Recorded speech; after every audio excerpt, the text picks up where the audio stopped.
बिस्मिल्लाहिर्रहमानिर्रहीम। असलम नवाज़ मरी जी तव्हांखे गुज़िरियल हफ़्ते जेको आहे सो 2 हफ़्ता पहिरीं असां हिकिड़ी वीडियो रिकॉर्डिंग कई जंहिंमें असां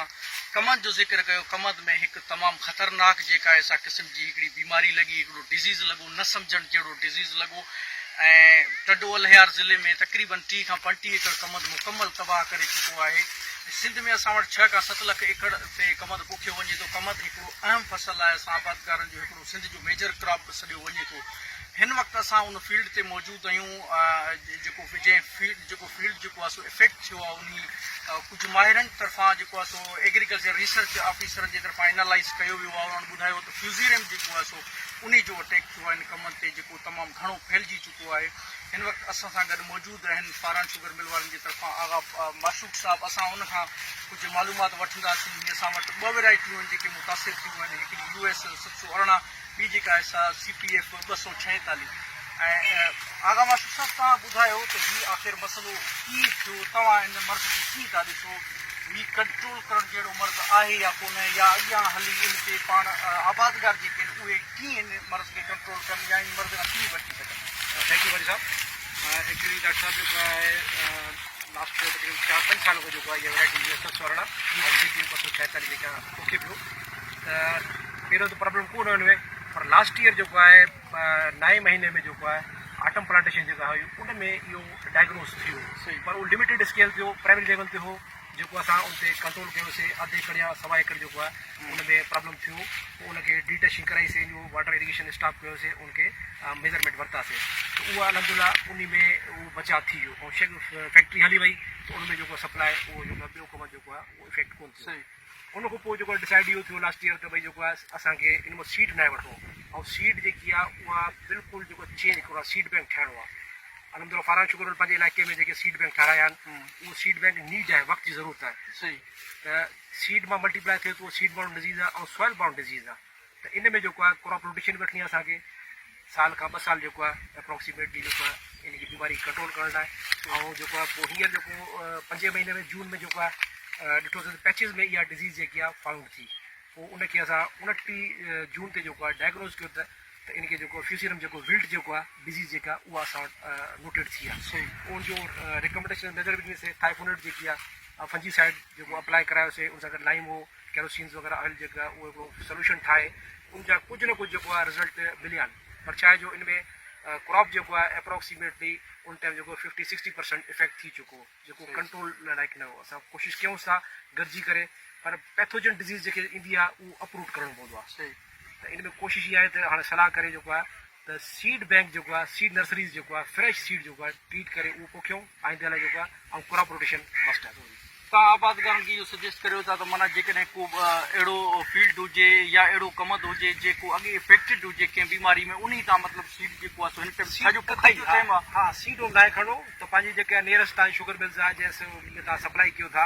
उतां तव्हां जेको सां राब्तो करे उतां जेको फ्रेश सीड जेको आहे उहो सिलेक्ट करे खणो, ऐं कोशिशि करे ज़मीनदार जेको बि आहे त उहो पंहिंजो सीड बैंक ठाहे, उनजो पंहिंजी नर्सरीज़ ठाहे। जीअं असां चिली जी ठाहियूं था, टोमेटो जी ठाहियूं था, ओनियन जी ठाहियूं था, त इन लिहाज़ सां शुगर कैन जी बि सीड ठाहियूं। ऐं जेको आहे ख़ुदा पेस्टिसाइड ते न वञूं, असां नेचुरल कंट्रोल ते अचूं। Bio control is the best control for the sugar industry. ऐं शुगर जेको क्रॉप जेको उनजे लाइ बायो कंट्रोल जेको आहे उहो बहितरीनु आहे, बजाय जो असां पेस्टिसाइड इस्तेमालु कयूं उहो त इफेक्टिव कोन्हे। Thank you sir. Thank you Agha साहब। असां सां गॾु ज़री माहिर एग्रीकल्चर एक्सटेंशन डिपार्टमेंट जा जेके आहिनि डिप्टी डायरेक्टर मोहतरम मोहम्मद अली ख़ासकिली साहब मौजूदु आहिनि। उनखां जेको आहे सो कुझु मशवरा वठंदासीं। तव्हां साईं हिन मर्ज़ खे कीअं था ॾिसो? हिन मामले में तव्हां आबादकारनि खे कहिड़ा मशवरा ॾींदो ऐं हिन ते छा हाणे अप्लाई कजे? कमु तक़रीबन 70% स्टार्ट थी चुको आहे। नवाज़ साहब तव्हांजी वॾी महिरबानी। असां हीअ जेका आहे डिज़ीज़ काफ़ी वक़्त खां असांजे सिंध में हले पई, मुख़्तलिफ़ फसलुनि ते हले पई। केले में जेका आहे इहा डिज़ीज़ 2006 में असां आइडेंटिफाई कई। उन खां बाद में इहा शुगर केन में असां इहो जेको आहे सो फस्ट टाइम असां हिते सिंध में ॾिठो आहे त शुगर केन में इहा फस्ट टाइम जेका आहे इहा डिज़ीज़ असां हिते आइडेंटिफाई थी आहे। 1 महीनो पहिरीं बि इहे सैंपल साईं इमरान बोज़दार साहब मूंखे कुझु फ़ोटोज़ मोकिलिया हुआ, त असां ओॾी महिल इहो चयो त भई इहा फ्यूज़ेरियम विल्ट आहे, हिन जो इमीडिएटली जेको आहे सो रेमेडी कई वञे। इंटरनेशनल रिसर्च मुताबिक़ जेका आहे जेकॾहिं 20% ताईं असांजी इहा डिज़ीज़ आहे त उनखे माण्हू मैनेज करे सघे थो, कंट्रोल करे सघे। जीअं आगा साहब चयो, हिन जो बेस्ट सोल्यूशन आहे त डिज़ीज़ रेज़िस्टेंट वैराइटीज़ जेके आहिनि से उहो ज़रूरी आहे। ऐं ॿिए नंबर ते छो त अञा ताईं असां वटि अहिड़ियूं ख़ासि वैराइटीज़ जेके आहिनि से डेवलप न थी सघियूं आहिनि त ॿिए नंबर ते असांजे आगा साहिब जेका रिकमेंडेशन ॾिनी आहे त डिज़ीज़ फ्री जेको आहे उहो सीड असां हिते लॻायूं ऐं ॿियो ॿी ॻाल्हि इहा त इहा बि रिकमेंडेशन असांजी आहे त जिथे इहा हिकिड़ो दफ़ो इस्टेब्लिश थी वञे त उते क्रॉप रोटेशन ऐं उन सां गॾोगॾु घटि में घटि उहो साॻियो क्रॉप 3 साल ताईं घटि में घटि जेको आहे सो उते न लॻायो वञे छो त इहा इन सां वधे थी जीअं तव्हां ॾिठो त पोएं साल इहा शइ जेका आहे सा अॻु में हुई के हिकिड़े टुकड़े में ऐं उहा वरी मल्टीप्लाई थी हाणे 30 एकड़नि ताईं जेका आहे इहा शइ पहुची चुकी आहे तंहिं करे डिज़ीज़ रेज़िस्टेंट वैराइटी जो सोल्यूशन आहे ऐं उनखां अलावा जीअं थायोफिनेट मिथाइल जेका आहे चीपेस्ट सोर्स आहे हिन जो फंजीसाइड आहे कंट्रोल करण जे लाइ फ्यूज़रम जे लाइ बेस्ट कंट्रोल आहे हिन जो पर उहो बि तव्हांजो जे 20% 25% मैक्सिमम 30% जेकॾहिं तव्हांजो क्रॉप इन्वेस्टेड आहे त उन ते तव्हां 2-3 जेको आहे एप्लीकेशन करण सां उनखे माण्हू कंट्रोल करे सघे थो पर जीअं त सॉइल बोर्न डिज़ीज़ आहे तंहिं करे इन जो ख़तमु थियणु ॾाढो मुश्किल आहे तंहिं करे इन जो बेस्ट सोल्यूशन इहो ई आहे त डिज़ीज़ रेसिस्टेंट वैराइटी हुजे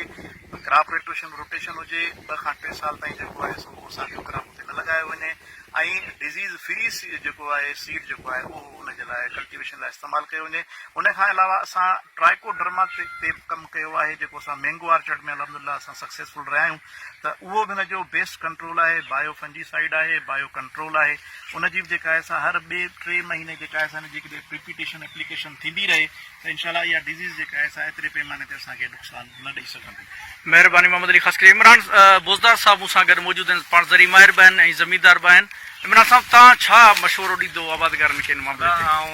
हिकिड़ो तव्हां जहिड़ो ई ग्रोवर आहियां वॾी महिरबानी ऐं माहिर असां सां गॾु आहिनि आगा माशूक़ आहे साईं मोहम्मद अली साहिबु आहे असां खां वधीक फील्ड कनि था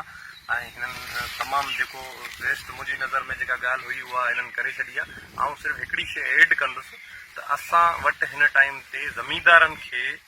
चाहे कॉटन हुजे चाहे अंब हुजनि चाहे का बि कमंद हुजे को बि क्रॉप हुजे असां वटि हींअर हिकिड़ी वैराइटीज़ जी डोड़ लॻाई पई वञे हिकिड़ी आबादगारनि खे मुंझाए छॾियो अथनि एतिरियूं वैराइटियूं अचनि पियूं वैराइटियूं कीअं अचनि पियूं हुनजो को सिस्टम कोन्हे ऐं चवां थो वैराइटीज़ अप्रूव थी अचनि डिपार्टमेंट जेके असांजा आहिनि उहे थोरो सुजागी में अचनि ऐं उहे जेकी वैराइटीज़ आहिनि उहे चलो ठीकु आहे अगरि असांजा डिपार्टमेंट जेके आहिनि असां वटि ब्रीडिंग ते या इन ते कमु कोन पियो थिए नयूं वैराइटियूं कोन पियूं अचनि त मतिलबु जेके वैराइटियूं आहिनि उन्हनि मां सलेक्शन थी अचे उहे जेके क्राइटेरिया आहे उहो पंहिंजो पूरो करे अचनि वैराइटीज़ जेके आहिनि उहे पंहिंजा जेके क्राइटेरिया तहत अप्रूव थी अचनि आबादगारनि ताईं उहे जेके वैराइटियूं ईंदियूं त उहे ज़ाहिर आहे वधीक परफॉर्मेंस ॾींदियूं ऐं असां अहिड़नि मसइलनि खां बची सघंदासीं। हाणे सूरत हाल जेका हिते आहे इहा फ्यूज़िरम वारी आइडेंटिफाई थी वई आहे ऐं उन में जेको आहे हिन टाइम ते हिते जीअं फील्ड में असां बीठा आहियूं हिते जेको आहे थोरो आइडेंटिफाई थी त वई आहे पर थोरो लेट डायग्नोस थी आहे लेट डायग्नोस थियण जे करे तमामु वॾो नुक़सानु थियो आहे ग्रोवर जो ऐं असां ॿियनि ग्रोवर्स खे बि हींअर चवंदासीं त इन शइ जो ख़ासि ख़्यालु रखनि पंहिंजी फील्ड खे टाइम ॾियनि ऐं पंहिंजी फील्ड में वञनि ऐं उते अगरि जे अहिड़ो मामिलो ॾिसनि था त पोइ किथां सुठो सीड जेको आहे जेको डिज़ीज़ फ्री हुजे उहो पंहिंजी बनी में लॻाइनि त जीअं इन बीमारियुनि खां बची सघे। ॿ ट्रायल असां हींअर कंदासीं इनशाला ट्राइकोडर्मा असीं असांजे लाइ खणी आया आहियूं उनजो असां हिते सोल्यूशन ठाराईंदासीं हिकिड़े प्लॉट ते असां ट्राइकोडर्मा जी एप्लीकेशन कराईंदासीं ऐं ॿिए प्लॉट ते इनशाला हुन में थायोफिनेट मिथाइल सां गॾु सल्फर जो हिकिड़ो मिक्सचर ठाहे उनजी एप्लीकेशन कराईंदासीं इनशाला 15 ॾींहंनि में उनजो रिज़ल्ट असां पोइ तव्हां वठंदासीं। अच्छा ट्राइकोग्रामा छा आहे? ट्राइकोडर्मा जेको आहे हिकिड़ो बेनिफिशियल फंगस आहे हिन जूं 4 स्पीशीज़ थियूं ऐं फॉरन में हिन ते तमामु वॾे पैमाने ते कमु थियो आहे फ्यूज़रम जे कंट्रोल जे लाइ बायो कंट्रोल में तमामु बेस्ट ऐं टॉप ते जेको आहे असांजो ट्राइकोडर्मा जेको आहे सो इस्तेमालु थिए थो दुनिया में पाकिस्तान में अञा एतिरो हिन ते कमु न आहे थियो असां हिन ते अलहमदिल्ला कमु शुरू कयो आहे इनशाला हिन ते मूंखे तमामु घणी उमेदु आहे जीअं असांखे केले ते ऐं पंहिंजो मैंगो ऑर्चर्ड ते सुठा रिस्पॉन्स मिलिया आहिनि उमेदु आहे त असांखे शुगर केन ते हिन जो सुठो रिज़ल्ट फूड आइटम आहे त इन करे असां चाहियूं था त थोरी डेवलपमेंट थिए ऐं पेस्टिसाइड न इस्तेमालु कयूं ऐं बायो कंट्रोल लाइ असां अचूं त जीअं फूड आइटम आहे त उनखे असां ज़हरनि खां बचाए सस्तो सोर्स बि आहे एज़ कम्पेयर टू पेस्टिसाइड सस्तो सोर्स बि आहे ज़मीनदार खे तमामु फ़ाइदे में आहे। Bio control is the need of the time sir हाणे बायो कंट्रोल खां सवाइ जेको आहे पाण सर्वाइव करे कोन था सघूं सॼी दुनिया जेकी आहे उहा बायो कंट्रोल ते वञे पई पर असांजो रुझान जेको आहे जेका अञा पेस्टिसाइड ते आहे त ख़ुदा रा शुगर केन में त आउं चवां थो त पेस्टिसाइड इस्तेमालु करणु न खपे बहितरीन क़िस्म आहे बायो कंट्रोल सिस्टम आहे बायोलॉजी कंट्रोल पूरो आहे तव्हांजो क्राइसोपर लाइ ट्राइकोग्रामा आहे these are the very best solution for the borers and the pests. Thank you Agha Mashooq साहब इमरान अली बोज़दार साहब मोहम्मद अली ख़ासकिली साहब तव्हांजी वॾी महिरबानी थैंक यू।